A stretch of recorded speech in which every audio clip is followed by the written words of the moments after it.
All right, I think we're live on YouTube. Still setting up a couple things.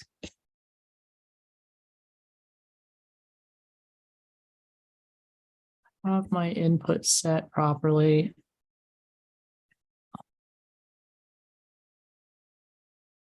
Yes.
All right, I got my live chats open. I'm going to tell the Discord channel about this. Oh, I need to do an invite as well. You guys need an invite for the Discord channel.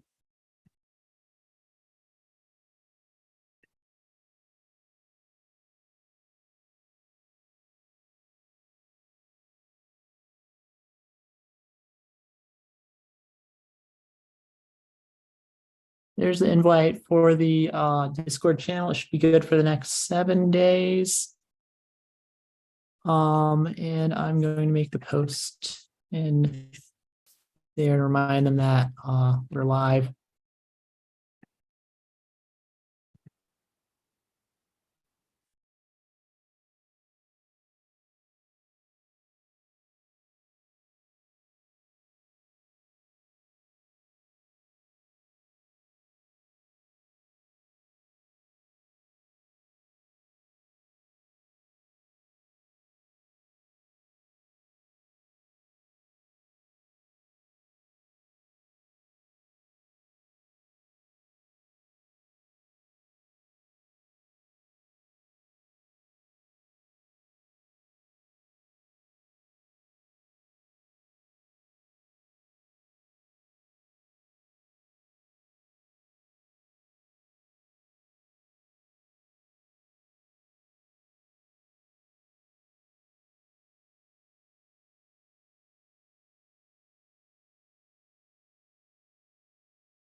Cool. All right. I got that. I've got live chats open. I think I've got everything properly set up on YouTube.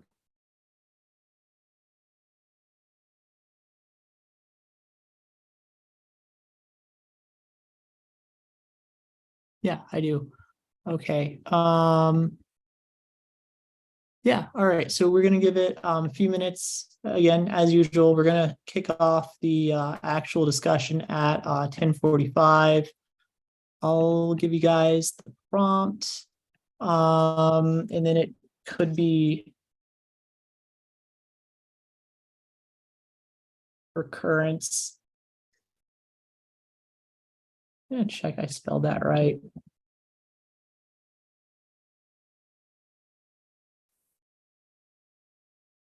Yes, I did spell that right.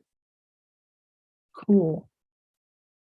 So yeah, those are the requirements for tonight. There's actually not a ton of coverage on this out there. The closest stuff in the books that I have is the notification service.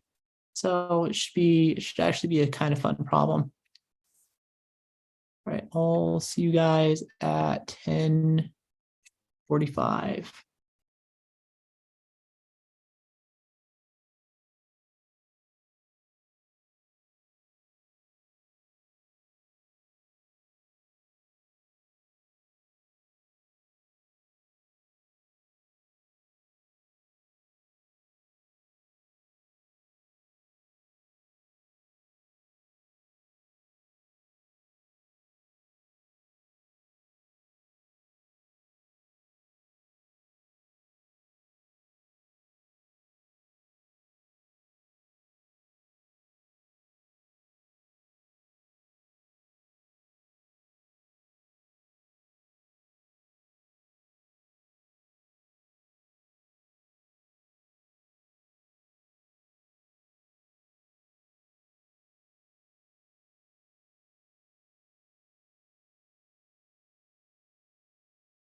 All right, it is 10:45 p.m. So I think we are good to get started.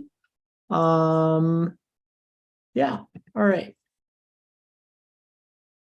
So we are going to go over the Google Calendar problem that I've definitely seen some people have received before. It actually got requested for me to cover a few months back. I just haven't really had a chance to do it. I just kind of prioritized some other problems for a while. I've got a long list of stuff that I've told people I'd cover. So I just haven't gotten a chance in a while. There's really nothing that similar to this problem that I've seen in the books that I have, and I've got a pretty fair number of books. I think like the closest overlap is just on the notification service problem. And if you handle the full scope of the problem as I understand it to be, like that's really not a whole lot of overlap. The closest problems from what I've covered before are, I think distributed cron job has the biggest overlap. We are going to want to handle the notifications. We definitely want to handle notifications on that. It wouldn't be exciting if we didn't. And if we're going to handle the notifications prior to the events, we're of course going to have to do some kind of distributed cron job thing. Of course, we'd have to roll it from scratch. It's not an interesting problem if we didn't do that. And so we're going to handle creating an event. That would be that's kind of straightforward. There's some schema trickery. So like if you want to do a recurrence, that makes it a little bit more interesting here. And then we want to have a notification sent in ahead of the thing. And then we can have multiple people watching the same event. And it's kind of that one's a little bit more straightforward. It's just how you wire it into the rest of the thing that might be a little bit more interesting. Here's my checklist that I always forget to go over. If you actually have an upcoming interview with Google for L5 or something like that, you should actually be looking through this and doing this. I just really like to cover the diagrams and do a bunch of approaches, which is something that's kind of missing in the material out there. All right. If you guys have any questions, feel free to drop them in the comments. I'm going to check the chat right now. And then we can probably go ahead and get started with the diagrams if there aren't any questions. Yeah. It's I've only seen this one asked once or twice before. I've only seen like one or two people receive this. So I haven't seen a lot of coverage on it either. That was just answering wasn't really a question, but I guess we can go ahead and paste it in here so you guys don't really know. So, it's the live chat might get removed on the recording sometimes. So I'm just pasting in here. I'm going to do that with anything else that goes into the chat. All right, I'm taking it that there aren't really any questions, so we can go ahead and get going with the design. So event creation, that's going to be something that we're going to need. We're definitely going to want to be able to handle a user creating an event. So user creating calendar event. And then they're going to get notified of it. So we're also going to have another little box for user notified of event. Of event. So like an SMS or a push notification, something like that. And then you could have, I guess, another person that's just kind of like other user accepting event invite. Yeah, okay. It's got 3 little boxes here. We are going to start off with this one over here on the left, the user creating a calendar event. This is really the most basic chunk of the scope for the problem. We're of course going to need a backend, which is the, let's say the event creation service.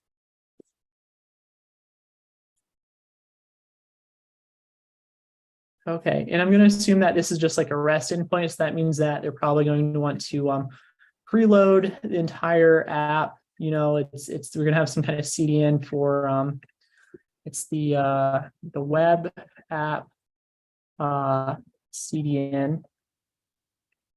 There we go. Let's make it all right. Oh, come on now. There we go. Okay, so they're first, of course, going to have to pull in the whole JS bundle for yeah, you're going to have to pull in the whole JS bundle and all the static assets, and then they'll have the web app pulled up, and then they're trying to create an event. So then they're going to hit this this backend. They're going to hit this backend for creating something, and we're going to need some kind of database. We're going to call it the event DB. It's going to store the event details. So you're going to have a request sent in. And then you're going to go ahead and write it to the database, get your response back. And then it says 200 OK. We have written your event. Here's the event ID. So then you're going to give it, let's go ahead and do that. Just going to have event details, and we'll get an event ID back.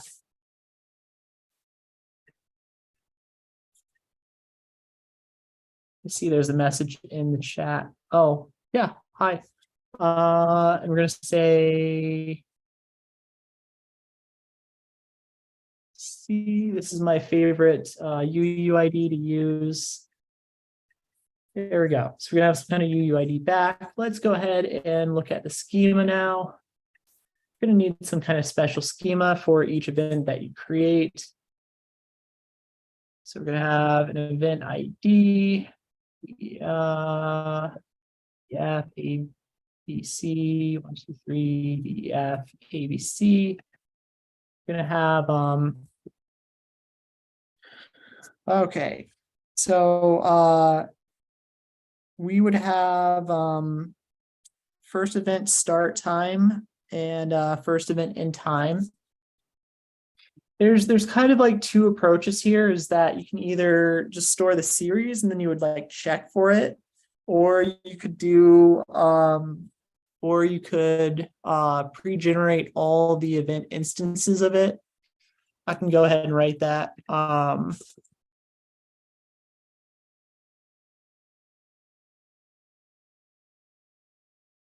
We generate all the event instances for the series. So if you're doing a recurrence, like the whole set of events in the recurrence is called a series. And then each individual one would be an event instance. That's a single occurrence within a series. So the first thing you could do is just go ahead and like fan it all out, kind of like Twitter. Another approach, though, is that you would regularly check and generate the event instances weekly or daily. Some big daily, weekly cron job, some big daily or weekly batch job. And I'm kind of leaning towards this approach.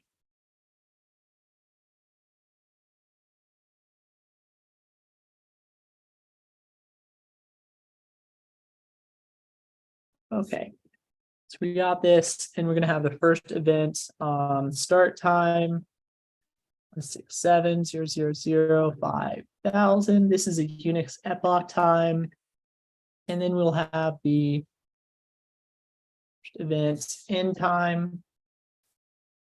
And we're gonna say that's gonna end like half an hour later. So that'd be 30 minutes times 60. 30 times 60 is like 1800. So you would just do 6800. Okay, and then we would want the frequency of the recurrence. So it would be occurrence frequency. Well, I guess we would even want to have like a flag for is recurrence true? And then the frequency. So if it's like weekly, we would do there's 100,000 seconds in a day. So once per week would be 700,000.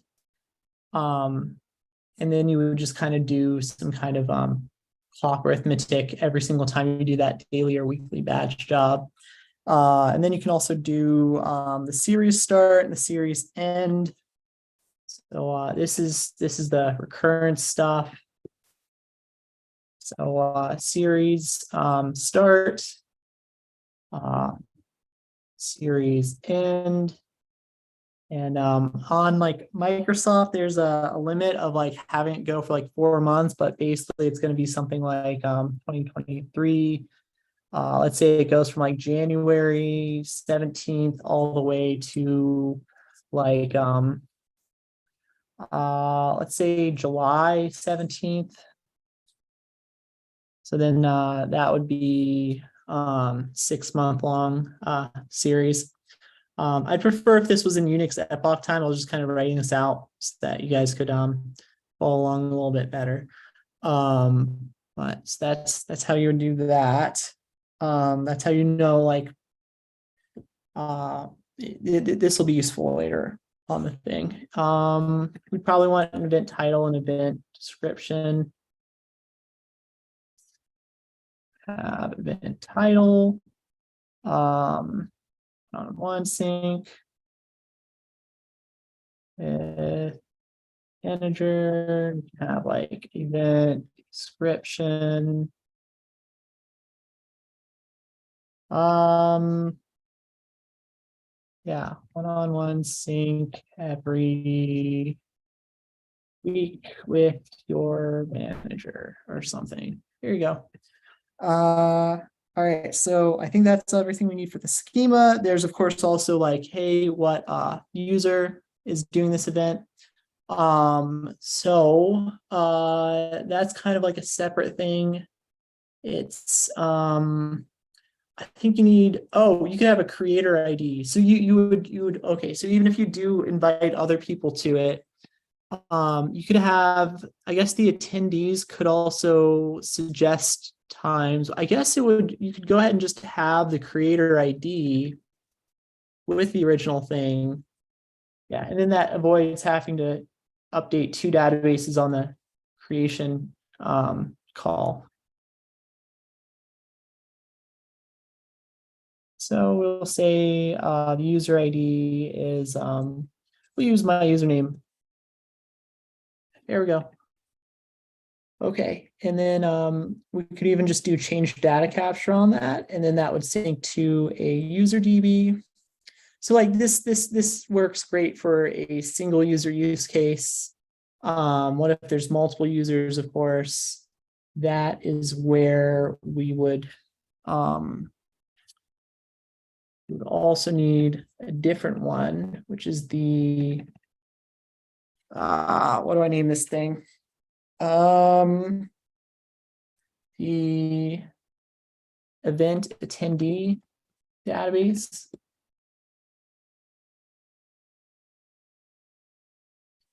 And you can just go ahead and do change data capture to go ahead and get into the other one. Oh, I don't need that. I just need this. There we go. All right, and then this one's just going to have event ID, and you're also going to want user ID. That's how you make it work for multiple users. And the change data capture is just to get the first one in there. So we'd have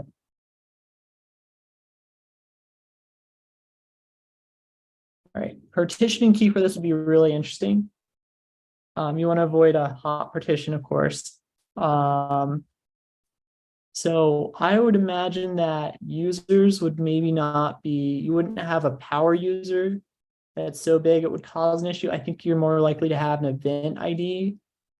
And so if you partition by the event ID and there's a really big event, that would cause a hot partition. And so I think you would actually want to partition by the user ID. Yeah, okay. And so then you use the event ID to generate a link for inviting somebody. I do see a couple of comments. Looks like we might now have some questions. I'll look at that in a minute.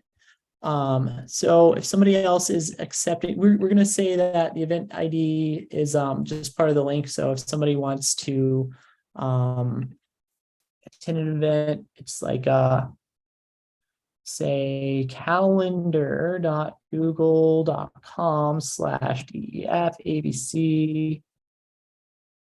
And that's just like the event invite link. Actually, we can even do like that. There we go. And then we would have the event invite service. So they got this. They're going to use this for making the request. So when they have that, they can go ahead and add their add a record for the same event and their own user ID. And so then we would have second record. So we have the same event ID, and then we would have some other user partition key. Okay, and then we get our 200 success back, and we go ahead and do our 200 over there. So boom, there we go. That's how we got our the invites working. Yeah, now notification will be the trickier part, but first I'm going to go ahead and check out the chat for any questions. Okay. If we do not pre-generate, how does the calendar UI show all events when we check in the future? It would be a key range query. Oh, okay, right. So that's even another requirement is see your current calendar. See your current calendar for the current week. You need to be able to see the calendar, of course. Yeah, let's go ahead and cover that before we cover the notifications first. That one's also going to be pretty easy, but that's also where we have the series start and end. So that way, if there's stuff from several years ago and it's no longer relevant, you're not going to include it as part of your key range query. I should go over the partitioning key. So of course you need the creator ID. You would have that, and then so that would just have the creator ID. This is just the events.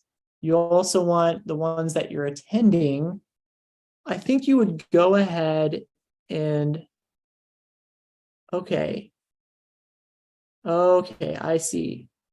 So in each of those records, I think you would still need to have series start, series end to determine if an event ID is still relevant. So you'd see the event IDs for your current user ID, and then you could go ahead and look up the event details in a second query. But you'd maybe want to pass in a couple extra attributes in order to make the key range query a little bit smaller. So for example, there's also a bunch of one-off meetings. You can have over the course of using Gmail, if it's your work email address, over the course of a year, you could have like, I don't know, 100 meetings or something, a bunch of, just tons of one-off meetings. And pulling all of those down would be rather expensive. So I think series start and end, which would be based off of this, you'd be able to use either these attributes or these attributes to as part of your where clauses for filtering down the query. So you could go ahead and pass those into this one as well. Yeah, because just off this one, you wouldn't know all of the events that you need. Yeah, so, okay, so we're gonna pass those in.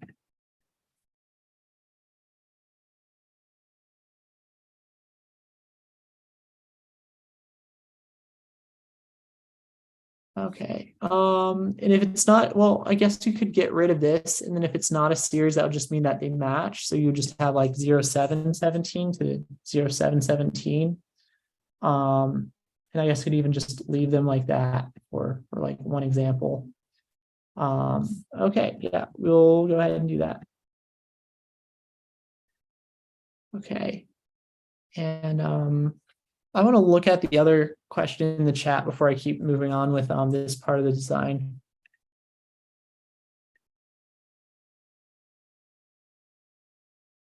In our rule format, I haven't heard of that before.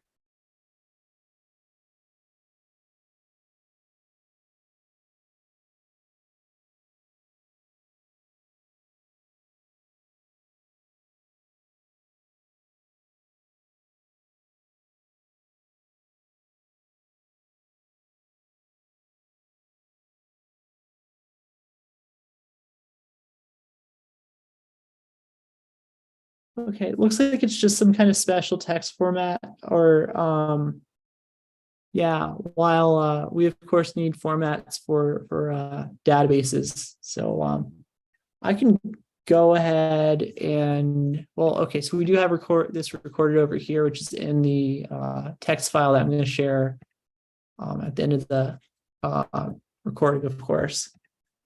So the information is there for everyone else to look up too. I think this is probably what you were talking about though. Okay, all right, I'm gonna keep going with it's a standard RFC for storing recurrence events. Yeah, well, so like you also need to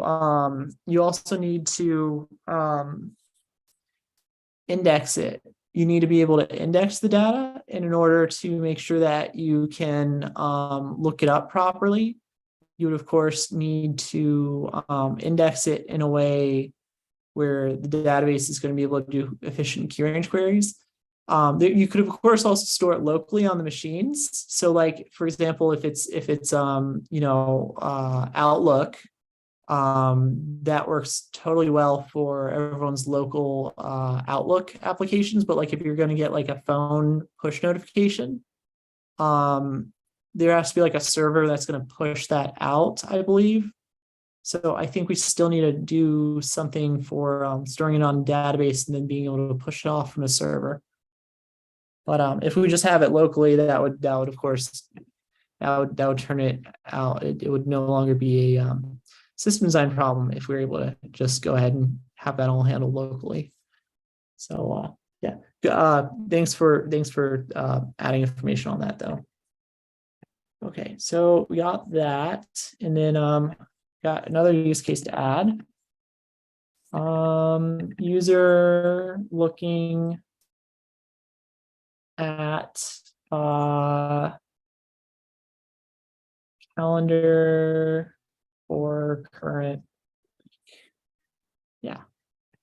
Okay, so again, they're going to have to first pull up the current web app. They're going to have to pull up the web app first. So we're going to have that again. Got to pull up the web app first. And then we're going to have the calendar viewing service.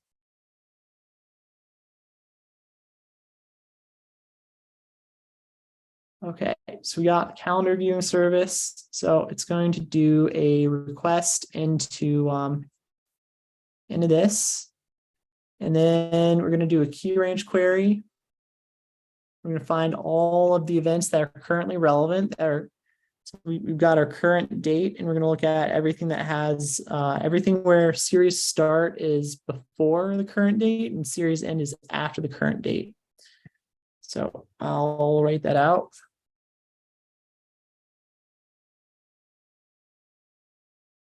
Series start is less than current date. I'm just going to put it in brackets. That and you current date is less than series end. So that's part of the filter. And so we want to get all the event IDs. So it's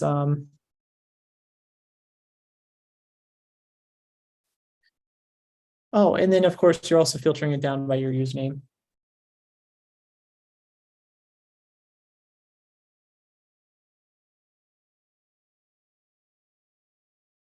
Yeah, so it should look like that. I think you usually use in or something like that, or something special for string in SQL. I forget what, but that's the general idea of it. I think, okay, yeah. So the user needs the partition key. That means we're not going to do scatter gather. That's good. So doing this key range query is not going to spam every single partition of the database. That's very important here. I'm just going to do something like that. There we go. Okay. So that'll get all the event IDs. And so yeah, first get all the event IDs for the current week. And then second, get the event details, like the title and description. I guess you could have just fanned that out, but I don't know. I think either option kind of works. So now you got the event details, and now you can go ahead and send it back there. Okay. Looking at the chat again. Okay, why generate instances of events rather than storing the frequency as our rule? Let the client deal with showing them in the UI. So instances is in the pre-generate thing. Well, so yeah, that's so the pre-generate fan out thing might be more efficient because then you don't have to do that regular batch job. The pro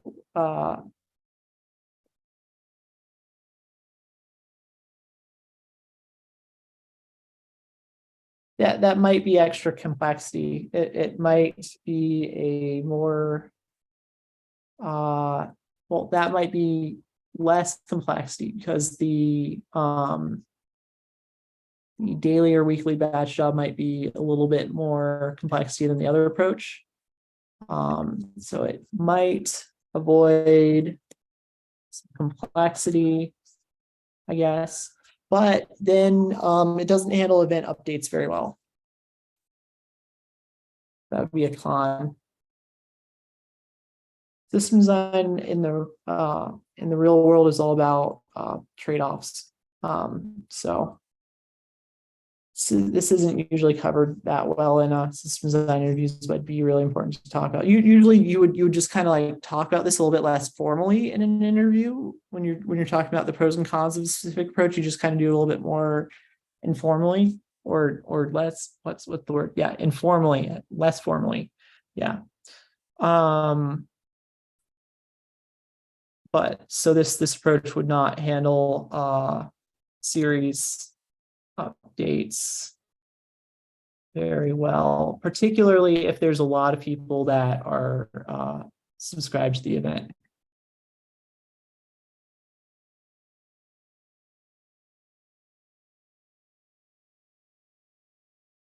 And then if you just regularly check the event instances, this one would not so like with approach one, you'd have to do some kind of fan out with every single update.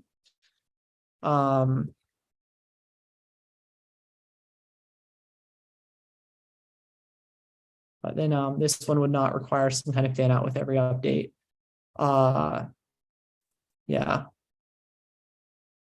The fan out was nice because it avoided the batch job though, which I think might be a little extra complexity. I'm going to do the one with the batch job for regularly checking up on it. Okay. I might have misinterpreted that a little bit though. Neither pre-generate nor cron job is scalable due to duplicate instances of events. Well, so there's just one event definition over here. That's what we're doing, is that we got on creation, there's one. And then whoever has it on their calendar, like if there's 100 people that have the same event, like if it's one of those big all hands meetings, that'd be 100 records over here. But there's just the single thing over here. And then we've got so the series start and end is getting fanned out, but that's just in order to avoid making the key range queries super expensive. But there is just one. I'm calling this the definition. Let me know if I'm not interpreting that correctly, but I'm considering this the event definition, and there should only be one copy of it.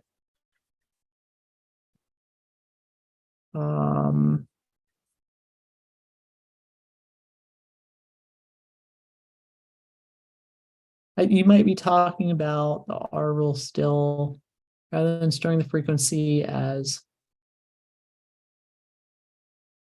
regenerate instance events, rather than storing the frequency as R rule and let the client deal with showing them in the UI. Okay.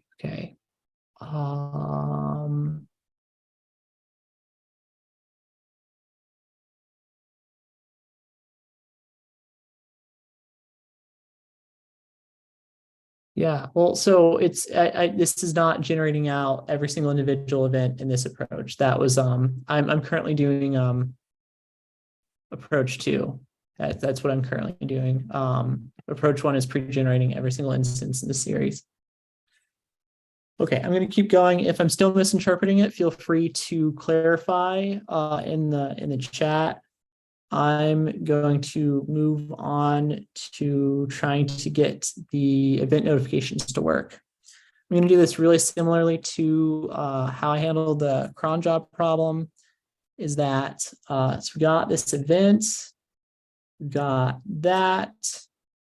Okay, so I think we're going to want the event DB. Yeah, so we're going to have the event DB. And we're going to, I think we would want to have this go, I think we'd want to do CDC to a data warehouse or some kind of OLAP thing, which is where we would write CDC over here.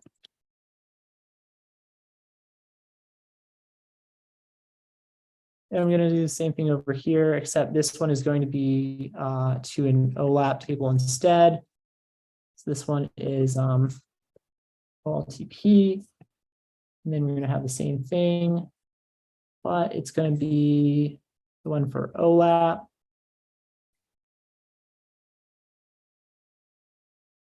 And then you could go ahead and do these really expensive queries on it. So we've got this thing, and then we will have some kind of task runner. This is for running the batch job. It's task runners for daily or weekly batch job.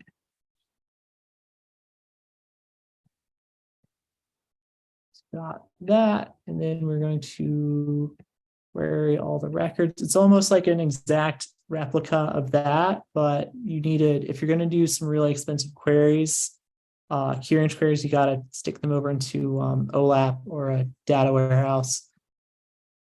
Okay, I got an update on.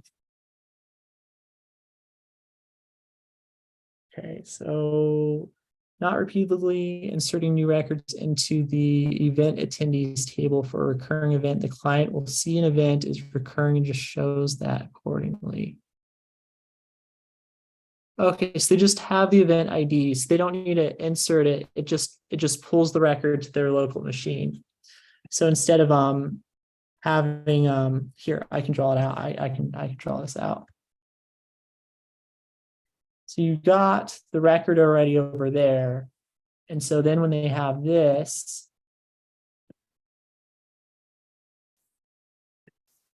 all it's going to do is they have this local client. I'm going to do local calendar client and make this a lot smaller. Large. There we go.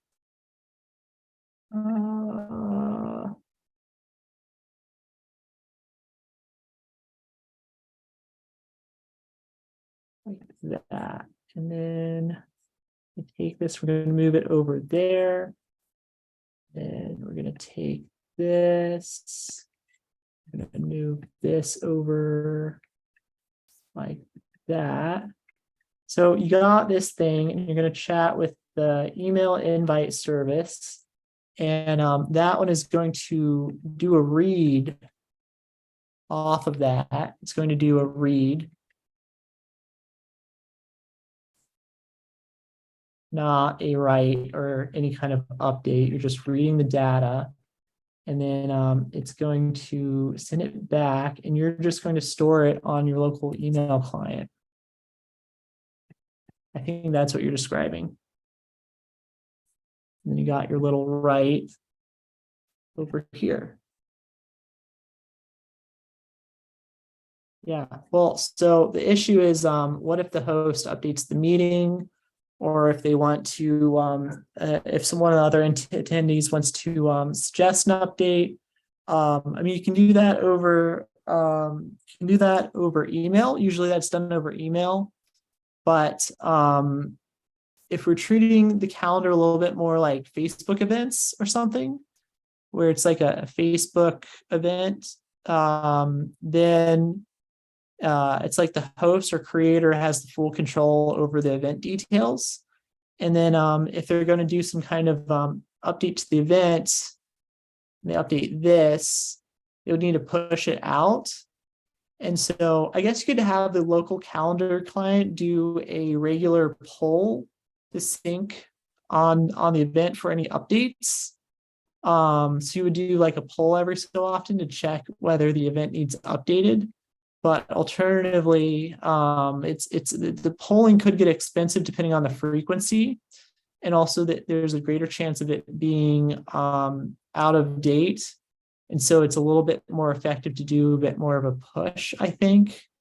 I wouldn't draw it out though. It's hopefully I'm on the same page with that. Let me know if I'm not.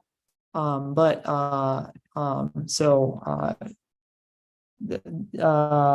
of the issues with this, it's just trade-offs. It's just trade-offs. So I think I'll just say cons is that regular polling could be expensive due to a higher volume of reads. And then also data could get more stale, or the data would be stale for up to however often the data is being pulled. Yeah. That is an alternative approach. So that is it might work in some cases. Like, so for example, with Outlook, it's probably perfectly good. So for the calendar that works with Outlook, that probably works pretty well. It's another approach. I'm happy we looked into it. And let me know if I'm not interpreting it right. Okay. So we got, I'm going back to the push approach, where it's like some kind of app and it like sends you push notifications. So we got the event DB, we do a key range query every day or so often. And then we got, we're going to have a bunch of these replicas of cron. So we need distributed cron. Alternatively, we would just be able to set up a bunch of Lambda functions in AWS, and we'd be able to set it for a specific time. I guess I could even just do that first. So that way I don't have to, yeah, we could do that first, and then I could show you guys how to roll it from scratch. So we're gonna have, yeah, AWS Lambda or distributed cron.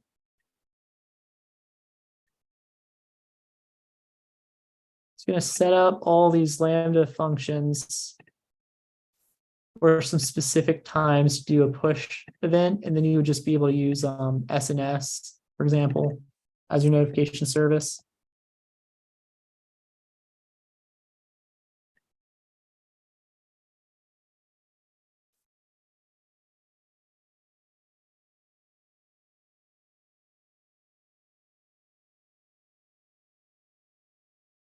And then that would do it. But of course, if we don't roll it from, usually the companies require that you actually roll it all the way from scratch. And so I'm just going to go ahead and copy paste this and swap this out for rolling it from scratch. I'll show you how to do this. So I think this actual question was asked at Meta, Facebook, and they asked it context. I think I've heard it asked just straight up as Google Calendar, and then I've also heard it asked as Facebook events. Right, and so now, and when Facebook asks it, they're not okay with you just saying like, oh, just just use AWS Lambda and like outsource the logic, and so then you don't have to worry about it. They don't like that. They want you to roll it from scratch, and so instead you're going to have to go ahead and have so you could do how do I put it, cron. Because so you would want to replicate it a couple of times. You have there's cron, you run it on one machine. What if that machine crashes? So here we've got some replicas of one, and you of course also want to shard it because your full user base would be of course too much to fit on one machine. So you're going to want to shard it and do replicas. So I'm going to write that at the top is replicate the cron file to multiple machines. Also shard it by user ID, because you're going to need to shard it as well. And so your task runner is just going to do a key range query for whatever the current week is or the current day ahead of time, and it's going to go ahead and fan that out to the replicas and get them all synced up. And then when it's so you'll have multiple replicas that'll fire up at the same time in order. It's so like you would it's 15 minutes before the event. It needs to send out the reminders. You got the same cron tab on multiple machines. So that means you're going to have multiple of the same thing fired off, and they're going to hit a server. It's going to be the notification server. So we're going to have a notification server,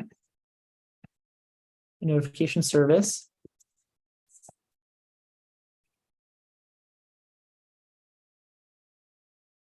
Okay, and they're all going to hit that, and I want to dedupe them somehow. I want to make sure that it is at most once.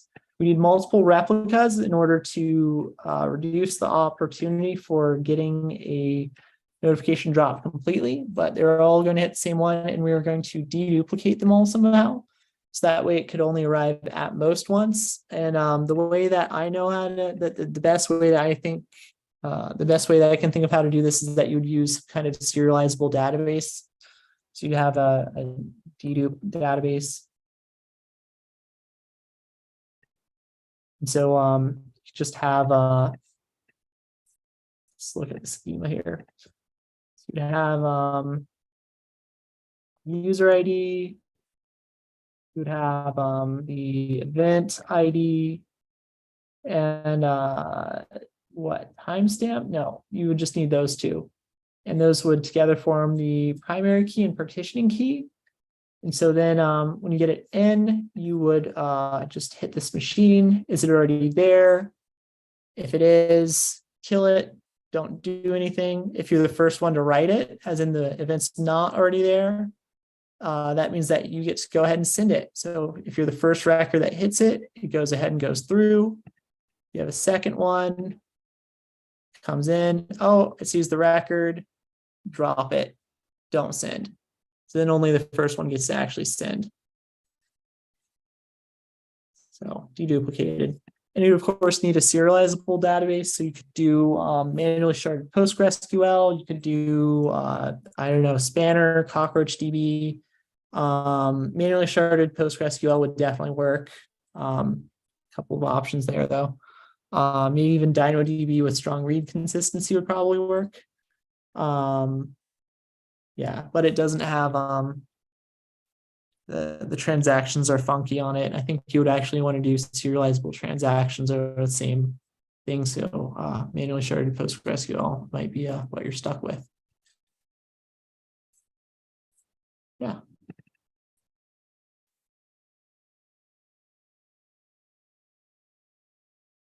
Okay. I think that's everything that I wanted to do with this problem. Any questions from anybody? I think I'm okay with wrapping this up now.